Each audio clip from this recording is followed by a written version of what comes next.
छत्तीसगढ़ सूचना में आपका स्वागत है। रेड अलर्ट जन अनुशासन पखवाड़े के दौरान कोई भी व्यक्ति भूखा न सोए, इसके तहत विधायक मेघवाल गांधी चौक में चल रही इंदिरा रसोई पहुंचे हैं। विधायक मनोज मेघवाल ने वहां खाने की गुणवत्ता देखने के बाद जरूरतमंदों के लिए भोजन के पैकेट रवाना किए। इस दौरान सभापति नीलोफर गोरी, कांग्रेस के जिला प्रवक्ता मोहम्मद इदरीस गोरी, देहात कांग्रेस के अध्यक्ष विद्याधर बेनीवाल आदि लोग मौजूद रहे। आयुक्त सोहनलाल ने विधायक को इंदिरा रसोई में की गई व्यवस्थाओं के बारे में जानकारी दी। विधायक मनोज मेघवाल ने कहा कि मुख्यमंत्री ने वीडियो कॉन्फ्रेंस में भी एक जरूरतमंद व्यक्ति तक भोजन पहुंचाने के लिए कहा है। इसी क्रम में सुजानगढ़ की इंदिरा रसोई के जरिए अनेक भामाशाहों ने योगदान दिया है, जिसके लिए हम उनके आभारी हैं। विधायक ने कहा कि मुख्यमंत्री की ओर से 10 ऑक्सीजन कंसंट्रेटर भी भेजे गए हैं, जिनको बिदासर सहित अन्य ग्रामीण क्षेत्रों में भेज दिया गया है। ग्रामीण क्षेत्रों में कोविड की व्यवस्थाओं के बारे में विधायक ने कहा कि जिस प्रकार सालासर में कोविड केयर सेंटर बनाया गया, उसी प्रकार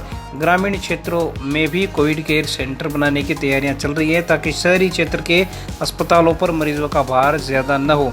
विधायक ने कहा कि 2 दिनों से मरीजों की संख्या कम होना स्टार्ट हो गई है। अगर जनता का इसी तरह सहयोग रहा तो हम निश्चित रूप से कोरोना पर विजय पा लेंगे और जनता की जीत होगी। इस अवसर पर बजरंग सेन, मुकुल मिश्रा, मुकेश दायमा, कनिष्ठ अभियंता विक्रम जोरवाल सहित अनेक लोग मौजूद रहे।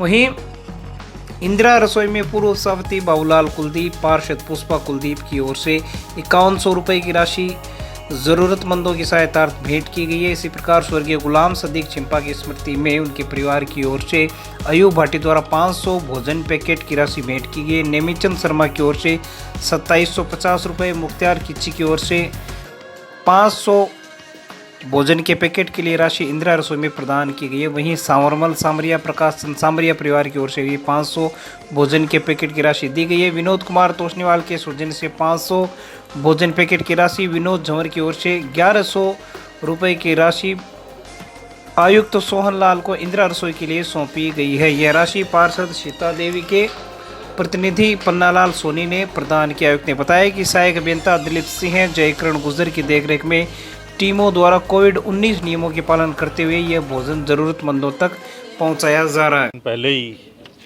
अपने उद्बोधन में और वीसी के माध्यम से सबसे अपील करी थी कि कोई भी कहीं भी भूखा नहीं सोए, ये सबको प्रयास करना है। भामाशाहों के सहयोग से नगर पालिका और नगर परिषदों को भी निर्देश दिए थे कि आपको भी व्यवस्था देखनी है, और उन्होंने इंदिरा रसोई का भी जिक्र किया था। तो हमारे नगर परिषद, हमारे सभापति और भामाशाहों के सहयोग से पिछले 2-3 दिन से लगातार इंदिरा रसोई के माध्यम से जहां ज़रूरत है वहां पैकेट पहुंचा रहे हैं। अभी इन्होंने बताया है कि आज 400 पैकेट का वितरण किया है खाने का। इसके अतिरिक्त इन्होंने जो कोविड सेंटर है वहां के लिए भी इंदिरा रसोई के माध्यम से खाना पहुंचाने का है। और उसमें एक विशेष बात यह है कि जो डॉक्टर्स ने डाइट प्रिस्क्राइब की है वो सामान और जोड़ना है, चाहे भामाशाहों के सहयोग से या नगर परिषद से। उसमें जो अलग फंड मिलाना पड़े, मिला के और उसकी अलग डाइट बनानी है, क्योंकि ये तो जो 8 रुपये की डाइट है उसमें वो पूर्ति हो नहीं पाई। इसलिए उसमें जितने भी रुपए उस डाइट में पड़े, पर वो देनी जो कोविड के सेंटर में है वो उस हिसाब से ही है, जिसमें जो डॉक्टर्स जिन जिन खाने के सामान को, जिन जिन सब्जी को या जो भी फल फ्रूट उसमें शामिल करे, वो सारे उसमें सलाद है शामिल करके वो डाइट कोविड सेंटर पहुंचाई दे। ये भी प्रबंध नगर परिषद कर रही है कि अभी भी समय वही चल रहा है, पैनिक टाइम है, और जो ग्राफ थोड़ा सा कंट्रोल में आया है, स्थिति नियंत्रण में आई है कि अब पेशेंट बढ़ने की बजाय स्थिर हुए हैं, और 2 दिन से उसमें कमी भी आनी शुरू हुई है। इसका असर आगे भी देखना पड़ेगा, पर उसमें सब लोगों को सहयोग करना पड़ेगा कि जो गाइडलाइन है उसका निरंतर पालन करना पड़ेगा। सरकार की जो गाइडलाइन है, जो मुख्यमंत्री जी के निर्देश हैं, उनकी पालना में, और जो सख्त लॉकडाउन है उसका सबको पालन करना पड़ेगा। यही मेरी सबसे विनती है। बहुत ज़्यादा इमरजेंसी नहीं हो, घर से बाहर नहीं निकले, यही मेरी सबसे। 4 महीने रहा था उनके पास, और अच्छे सशक्त कार्यकर्ता थे कांग्रेस के लिए, और सभी पार्टी में रहे हैं वो। मैं उनके लिए ईश्वर से कामना करता हूँ, उनको स्वर्ग जगह दे। और उनके सुपुत्र भाई अयूब जी भाटी आए हैं, तो उनके स्मृति में, उनके देहासन के ऊपर उपलक्ष्य में ये 500 पैकेट नगर परिषद में जो असहाय निर्धन लोगों के लिए दे रहे हैं, मैं इनका आभार प्रकट करता हूँ। ऐसे ही पवन जी तोदी ने मास्टर भंवरलाल जी के समृद्धि में 500 पैकेट दिए हैं, और डॉक्टर मधुसूदन शर्मा जो हमारे पूर्व डॉक्टर थे सुजानगढ़ के, उन्होंने सुजानगढ़ की बहुत सेवा की। आज कोविड काल में हमें उनकी याद आती है। वास्तव में पिछले साल उन्होंने कोविड के माध्यम से अच्छा सेवा दी थी। आज उनका काम डॉक्टर छाबड़ा जी कर रहे हैं। मैं पवन जी तोदी का आभार प्रकट करता हूँ कि उन्होंने 500 पैकेट तो मधुसूदन शर्मा के नाम से और 500 पैकेट मास्टर भंवरलाल के नाम से दिए हैं। मैं इनका सभी का आभार प्रकट करता हूँ, और जनता से अपील करता हूँ कि आप सब अपना ख्याल रखें। हमारा अपना ख्याल है तो राष्ट्र का ख्याल है। और किन किन भामाशाहों ने सहयोग दिया? दूसरे भामाशाह भाई मुख्तार जी खींची, तो उन्होंने 500 पैकेट दिए हैं। दूसरे हैं शंकर जी सांबरिया, उनके परिवार से उनके पोते हैं सुबोध जी सांबरिया, उन्होंने अपने दादा की समृद्धि में 500 पैकेट दिए हैं। मुख्तार जी खींची 500 पैकेट दिए हैं, और एक पंडित जी घी वाले नेमीचंद जी, उन्होंने 250 पैकेट दिए हैं। नगर पालिका के पूर्व वाइस चेयरमैन हाजी गुलाम सदीक चिंपा उर्फ लाल काका गत रात्रि को निधन हो गए। वे 87 साल के थे और अपने पीछे 3 लड़के व 4 लड़कियों सहित भरा पूरा परिवार छोड़ गए हैं। उनके पुत्र मोहम्मद आरिफ, मोहम्मद अयूब, महबूब अली हैं।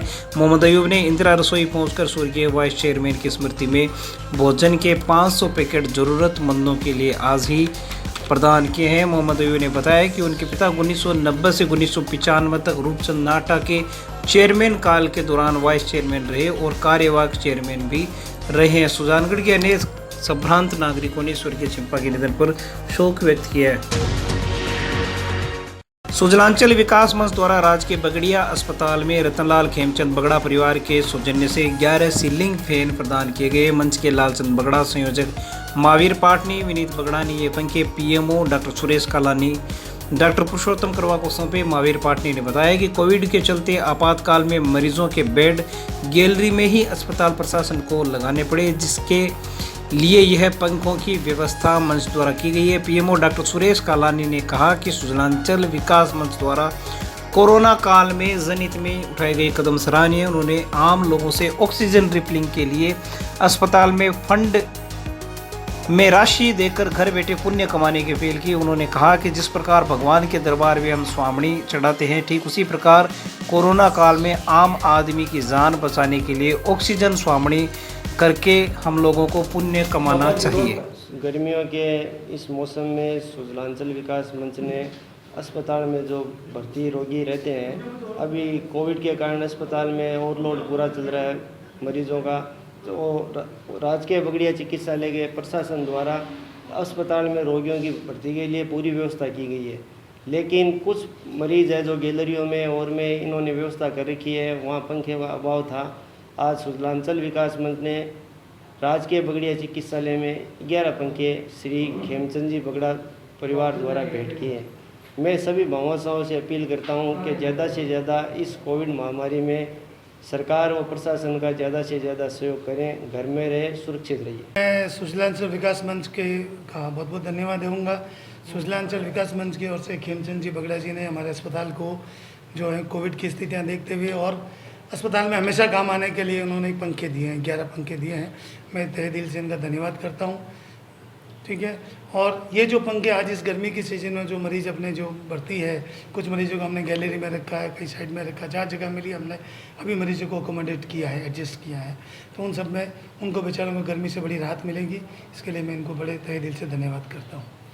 साथ ही साथ में जो है मैं आम जनता से, सबसे लोगों से करबद्ध निवेदन करूँगा कि जो ऑक्सीजन अस्पताल में आ रही हैं, तो उस ऑक्सीजन के लिए जो भी कंट्रीब्यूट करना चाहे, उस ऑक्सीजन का जो फिलिंग का चार्ज है वो अपने जिस रूप में भी जितना भी वो अपने सामर्थ्य हैं उतना अस्पताल के अंदर एक आरामर्स की हमारे संस्था आरामर्स बनी हुई है, अस्पताल में सोसाइटी बनी हुई है, उसके द्वारा हम ऑक्सीजन का पेमेंट करते हैं, उसमें जमा करा सकते हैं। वो चाहे 5,000 कराए, 7,000 कराए, जैसे अपन लोग मंदिरों में 100 मणि करते हैं, इसी तरह की एक ऑक्सीजन की 100 मणि का रूप लेके इसको किया जा सकता है। सुजानगढ़ व इसके आसपास के क्षेत्र में चल रही पेयजल किल्लत के बारे में विधायक मनोज मेघवाल ने भी अपनी प्रतिक्रिया व्यक्त की है। नहर का जो मरम्मत है उसका काम चल रहा है, जो पंजाब हरियाणा से होते हुए राजस्थान में प्रवेश करती है, उसमें मरम्मत का काम चल रहा है। उसके बाद धन्नासर से तो यहाँ पाइपलाइन के माध्यम से आ रही है, पर पीछे जो नहर है, खुली नहर है, उसकी मरम्मत का ये लिया गया। पिछली बार कोरोना काल की वजह से मरम्मत हो नहीं पाई थी, तो 2 साल की एक साथ मरम्मत होने से थोड़ा सा लंबा पीरियड पड़ गया। और जो स्टोरेज है वो सीमित है, उसी को लगातार चलाना है। अभी 15 दिन कम से कम और लगेंगे, उसी पानी से अपने को यूज़ करना है।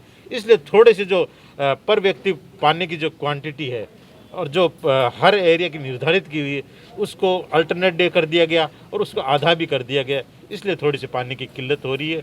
ये पर 15 दिन के बाद में जब नहर का पानी होगा सुचारू शुरू होगी। फिर भी हमारे जो पीएचडी विभाग है वो लगा हुआ है। पुराने जो रिसोर्सेज हैं उनको सबको चालू कर दिया गया है। आपको याद होगा कि हमारे चाहे लाडनू से हो चाहे मंगलाना से हो, जहाँ से पानी आता था, उन कुओं को उन ट्यूबवेल्स को सबको चालू करके उनसे भी सप्लाई मिक्सिंग में चालू कर दी है, ताकि लोगों को पानी मिल सके जैसा भी हो।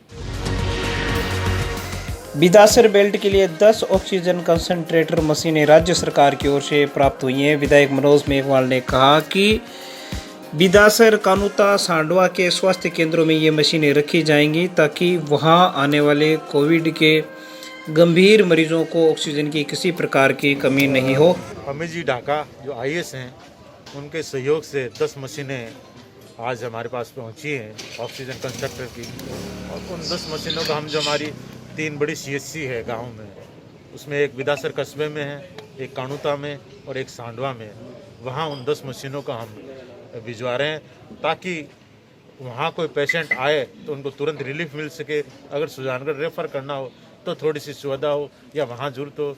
अब धीरे धीरे हम जो CHC है उसकी तरफ भी हम, क्योंकि अभी आज भी VC के माध्यम से मुख्यमंत्री जी कह रहे थे, कल भी उन्होंने कहा था कि अब जो बड़ी हॉस्पिटल है उनमें दबाव हो गया, तो जितनी भी CHC है वहाँ भी कोविड के लिए धीरे धीरे प्रबंध किए जाए ताकि डोटासरा जी तो कह रहे थे कि हमने तो लक्ष्मणगढ़ में हमारी एक CHC है, उसको कोविड सेंटर भी बना दिया और वहाँ 30 बेड का कोविड सेंटर बना दिया और वहाँ पेशेंट शुरू हो गए। हमारे भी सालासर जो CHC है उसमें 15 बेड का कोविड सेंटर बना दिया है और बाकी जो 3 CHC है वहाँ भी अब ऑक्सीजन कंस्ट्रक्टर पहुँच जाएंगे और व्यवस्था होने के बाद में जरूरत पड़ेगी तो वहाँ भी हम ये सुविधा प्रदान कर देंगे। इसलिए आज जो 10 अमित जी ढाका IAS जिनके सहयोग से पहुँची हैं, उनको उन 3 CHC पे भिजवाया गया उन मशीनों को।